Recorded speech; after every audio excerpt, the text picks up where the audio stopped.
स्वागत है आपका अपने चैनल एकलव्य स्टडी पॉइंट पे और मेरा नाम है सचिन। और आज की इस वीडियो में मैं आपको क्लास 11th की ज्योग्राफी यानी कि भूगोल का सिलेबस बताने वाला हूं, जो लेटेस्ट सिलेबस आया है आपका टर्म वाइज। ठीक है, फर्स्ट टर्म और सेकंड टर्म का जो सिलेबस है वो मैं आपको बताने वाला हूं, तो वीडियो को आपको एंड तक देखना है ताकि कोई भी कंफ्यूजन ना रहे और आप उस हिसाब से अपनी तैयारी कर पाओ।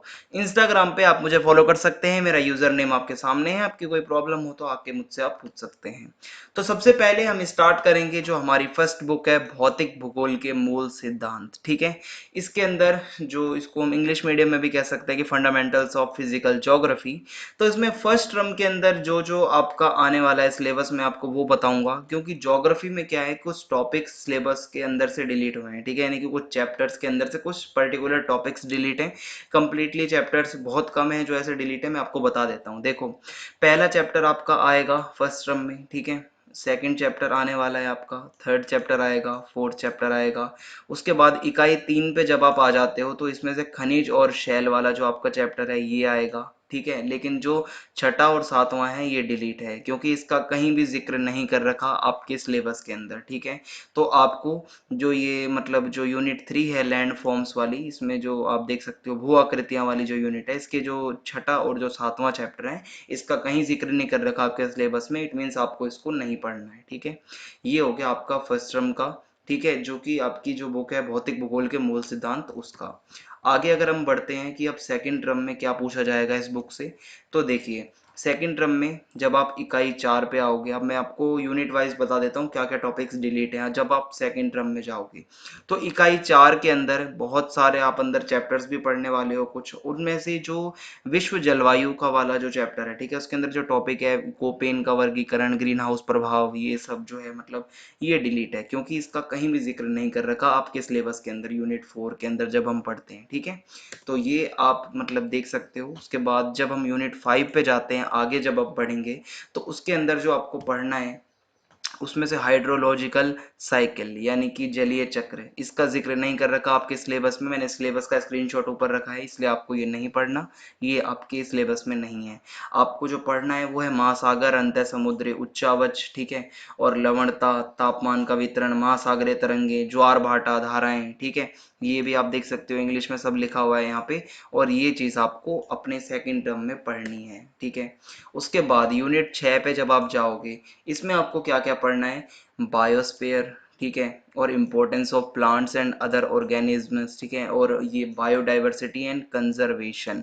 इसको अगर हम देखें तो यहाँ पे बायोस्फीयर है आपका लिखा हुआ, ठीक है, यानी कि जैव मंडल। Importance of plants and other organism यानी कि पादप एवं अन्य जीवों की विशेषता। उसके बाद जो ये इकोसिस्टम्स और बायो जियो केमिकल साइकिल, इकोलॉजिकल बैलेंस, ये आपके सिलेबस में कहीं भी नहीं लिखा हुआ है, यानी कि आपको ये नहीं पढ़ना टॉपिक। ठीक है, इस टॉपिक पर्टिकुलर को आप वहां पे क्रॉस कर देना। और बायोडाइवर्सिटी एंड कंजर्वेशन ये आपका दिया हुआ है सिलेबस में, यानी कि जैव विविधता एवं संरक्षण, ये आपको पढ़ना है। ठीक है, आगे अब आपकी जो दूसरी बुक है भारत का भौतिक पर्यावरण यानी कि भारत भौतिक पर्यावरण। ठीक है, इसके अंदर आपको देखो पहला जो अध्याय है भारत की स्थिति, ठीक है, या भारत स्थिति, ये आपका फर्स्ट टर्म में आएगा, पढ़ना है आपको। दूसरे खंड पे जब आप जाओगे भू आकृतिक विज्ञान, इसके अंदर जो दूसरा चैप्टर है इसका जिक्र कहीं नहीं कर रखा आपके सिलेबस में, इसका मतलब है ये नहीं आएगा आपके पेपर में। तीसरा है अपवाह तंत्र, ये आपका फर्स्ट टर्म में आने वाला है। अब इसके बाद जब हम आगे बढ़ते हैं सेकंड टर्म की अगर बात करें, तो जलवायु वाला चैप्टर आएगा, प्राकृतिक वनस्पति वाला चैप्टर आएगा, मृदा वाला चैप्टर आपका आएगा सेकंड टर्म में। और ये जो प्राकृतिक संकट तथा आपदाएं हैं ये चैप्टर आपका डिलीट है, ये नहीं आने वाला, ऐसा जिक्र नहीं कर रखा कहीं भी सिलेबस के अंदर कि ये चैप्टर आएगा। देखो अब आपको अगर मैं सिलेबस दिखाऊं इंग्लिश में, तो आप देख सकते हो कि फर्स्ट चैप्टर जो है इंडिया वाला, लोकेशन वाला, वो पूरा आ रहा है।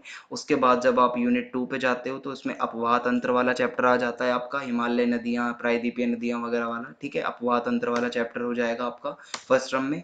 सेकंड टर्म की अगर हम बात करें तो क्लाइमेट वाला चैप्टर है आपका, और वेजिटेशन एंड सॉइल, जिसके अंदर हम नेचुरल वेजिटेशन, प्राकृतिक वनस्पति वगैरह के अंदर जो चीजें आती हैं वो पढ़ेंगे।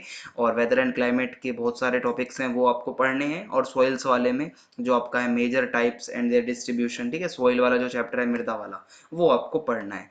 अब अगर हम बात करें आपका जो प्रैक्टिकल वर्क होगा, देखो जो मैप आएंगे फर्स्ट टर्म में जो आपका मैप आएगा वो उन यूनिट से आएगा जिनका आपका सिलेबस फर्स्ट टर्म में दिया गया है, ठीक है। और ऐसा ही सेकंड टर्म में होगा, जो जो यूनिट्स आपको सेकंड टर्म में पढ़नी है उनसे रिलेटेड मैप्स आएंगे। प्रैक्टिकल वर्क जो है आपका, आपके टीचर आपको समझा देंगे कैसे कैसे करना है, ठीक है। आपकी एक प्रैक्टिकल की अलग से बुक भी होती है, introduction to maps, map scale वगैरह, ये सब चैप्टर्स उसमें दिए होते हैं। तो फर्स्ट टर्म में जो आपकी प्रैक्टिकल बुक है उसमें से शुरू के 3 चैप्टर जो है वो आपको प्रैक्टिकल वर्क उससे करवाया जाएगा। सेकंड टर्म के अंदर जो छठा, सातवां, आठवां चैप्टर है वहां से प्रैक्टिकल वर्क आपको करवाया जाएगा। आपका टीचर आपको बहुत अच्छे से समझा देगा प्रैक्टिकल वर्क के बारे में।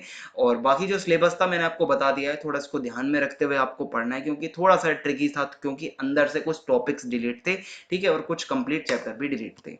आप हमारे चैनल एकलव्य स्टडी पॉइंट को जरूर सब्सक्राइब करें और ज़्यादा से ज़्यादा वीडियो को शेयर कर दें, बेल आइकन को दबाना ना भूलें। और वीडियो अगर आपको पसंद आई हो तो वीडियो को लाइक कर दें। जय हिंद, जय भारत, धन्यवाद।